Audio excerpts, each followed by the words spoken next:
Hello, and welcome to my talk on trends in English language scholarship on Korean Catholicism since 2000. This is a talk I'm going to give at the American Academy of Religion as part of a roundtable that's going to be looking at these issues for multiple different religions and the English language scholarship on them. So I decided to focus on publications, and I found was able to identify 58 works published since the year 2000. This is what I could identify. There's likely more. The requirements, of course, one was that they had to be in English. Another was that Catholicism must be the primary focus. So if you were looking, for example, there was an article about a Korean philosopher who interacted sometimes with Catholicism, but the major focus was actually more on Confucianism, or even if it was half and half, I didn't include that. If there was an article comparing Catholicism and Protestant Christianity, I did not include that. So I want to keep it really, really focused. But if we did, of course, expand out, that would include more works. So these had to be published academic works, so this did not include theses or dissertation. And while I do think translation is very important, Dr. Baker, for example, has engaged in translation. Brother Anstey's done a lot. I've done some myself, both with Dr. Baker and Dr. Hahn. I just wanted to keep things fairly narrow, so I didn't count that. But I do want to emphasize there has been important work done on translation. And if there was chapters by different authors in the same book, I counted them separately. So if a book had 7 chapters by 7 different authors, I counted that as 7, so long as they all focused on Catholicism. And the focus, I decided to treat Korea geographically. So that's Catholicism in Korea, not necessarily Korean Catholics outside of Korea. So a Filipino parish in Korea did get counted here because that's happening. That's Catholicism in Korea. But I didn't look at Korean Catholics in the United States when that was the focus, was more of that. So I'm thinking more in terms of geography. If you chart out the 58 by year, what you'll notice is that before 2011, it was usually between 0 and 1. But starting in 2012, we are going to start seeing some spikes, and where a lot of times it might go down to just 1 or 2, but there's years where we're going to have sometimes 7, sometimes 9. So we're going to see a general increase, not a huge amount, but something. And if we look at the 58 works in terms of people who had 2 or more works, and there's 8 people who fall into that category, they actually represent about 60% of the works on Catholicism. So it's a relatively small number of people doing a lot of the writing, with me, Roush, representing about 31% of the total. So about 3 out of every 10 is something I wrote. So again, not huge numbers, and so that leads to a few individuals doing the most, it would seem, in this area. And if we look at this, here's a list of just the different authors, and you can see it's usually around, for people who have multiples, it's usually 2 or 3 that are focused on Catholicism. I'm a bit of an outlier. So how do we break down and account for these numbers? The spikes that we saw often represent the publication of a special journal issue, a book project, or contingency related to a particular author. Sometimes, remember, we've got a few people who are writing a huge amount of these. Sometimes they just had a couple things come out at once, or even 3 things come out in 1 year, even though they didn't necessarily plan for that. And as we know before this, there's this general trend upward starting in 2012. And I think that represents first of all, there's just, I think, a broader expansion in people working on Korea.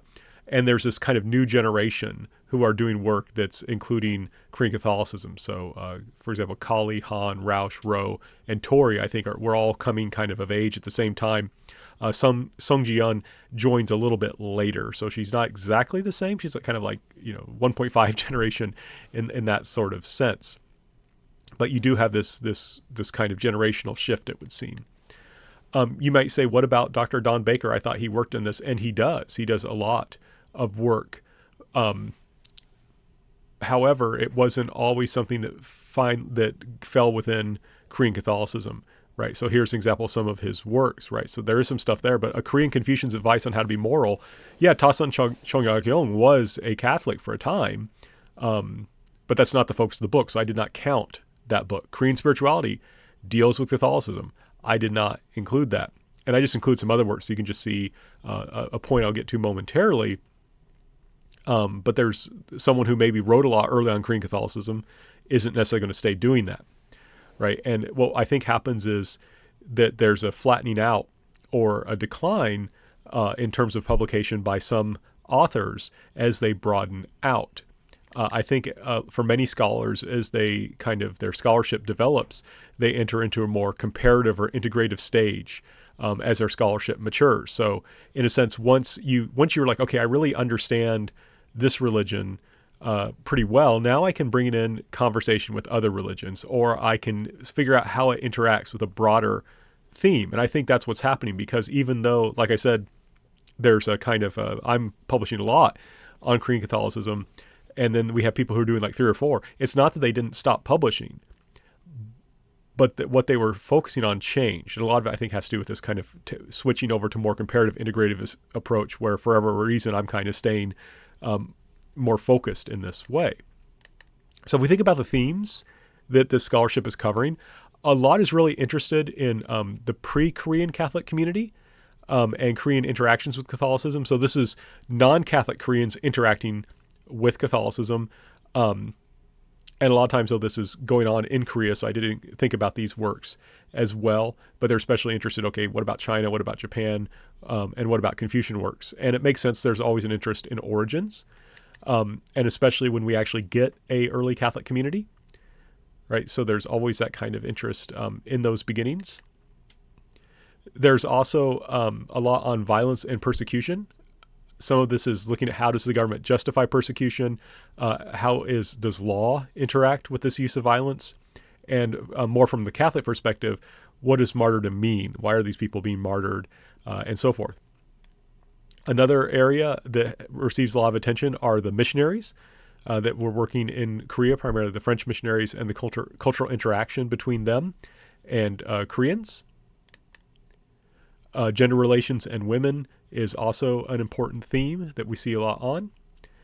And this maybe reflects in part the idiosyncrasies of the individuals, because we're not a huge number, but there's a lot on An Jung-gun, a Korean Catholic who is a Korean national hero, in part because he killed a Japanese national hero, Ito Hirobumi. But those are some of the major themes. You're going to see multiple works there.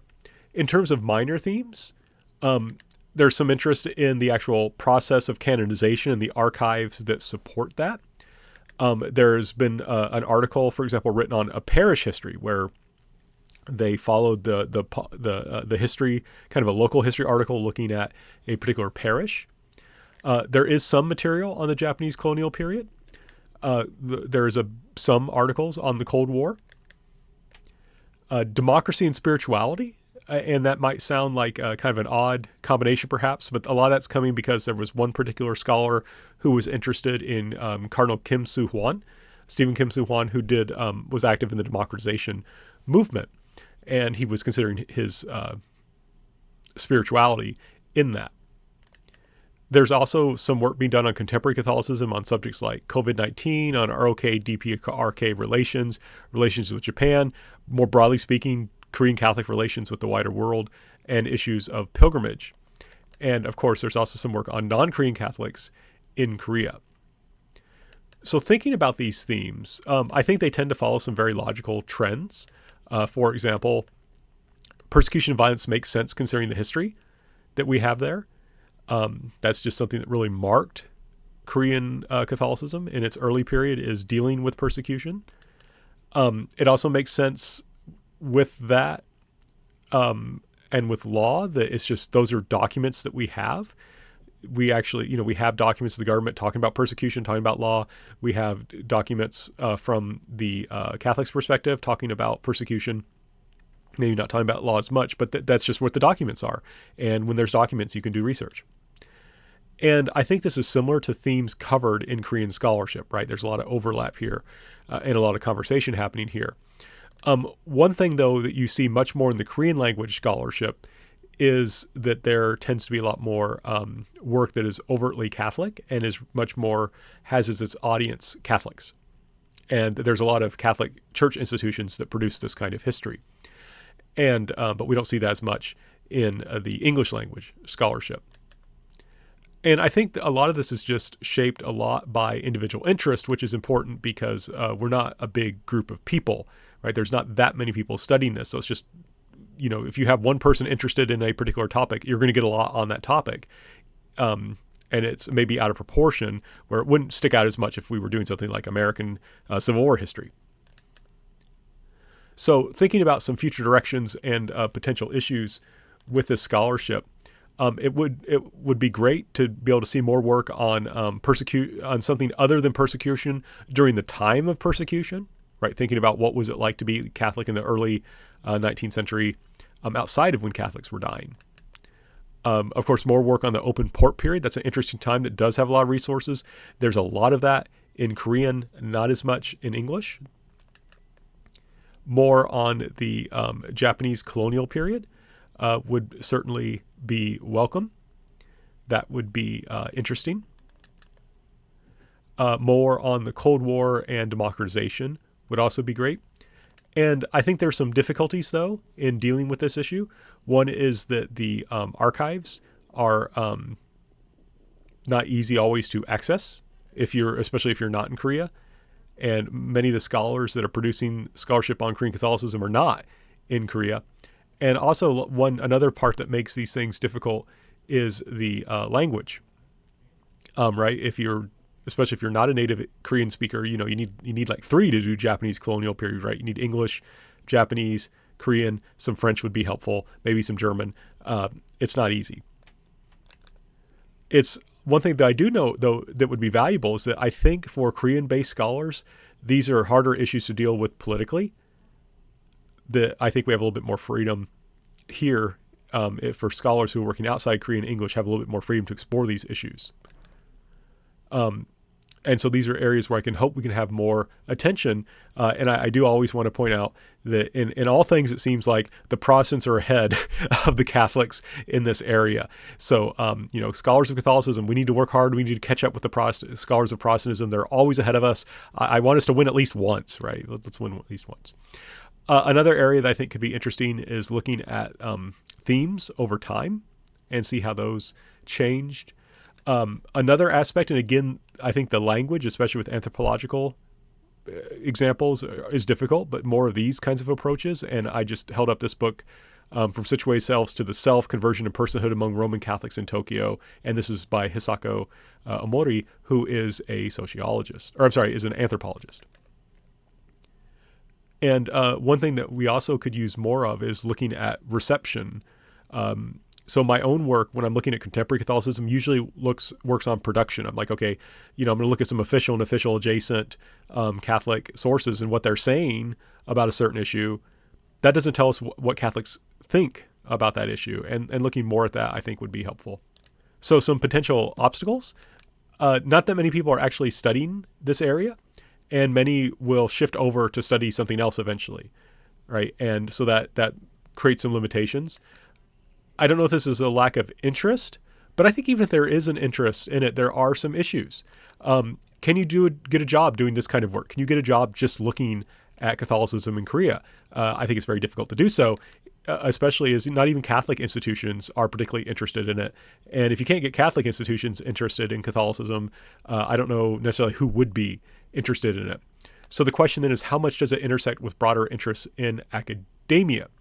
And how important broadly is the study of religion? If the study of religion is not considered important, it's really hard, right? We have to figure out, okay, well, how does this connect with broader interests? And then at certain points, like, well, why not just do the broader interest, right? That's kind of the issue, I think, that we'll face.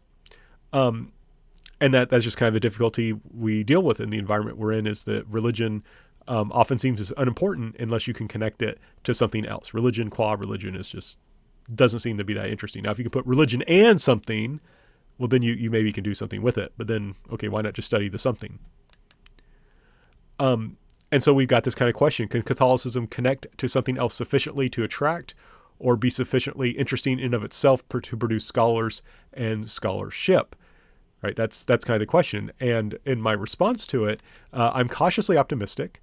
I think we're to the point where we have a critical mass of English materials that makes it easier for people to become interested and then either decide to continue with it and learn the languages or to even write without it, necessarily knowing Korean. And that's where the excellent work of translation has come in. AI, of course, will potentially make that easier for people, right? You can now listen to a video, Korean language video on YouTube and have it auto-dubbed. And, of course, we also are getting increased access to records. So hopefully that will make it easier. And so that way we can continue to attract people to this field.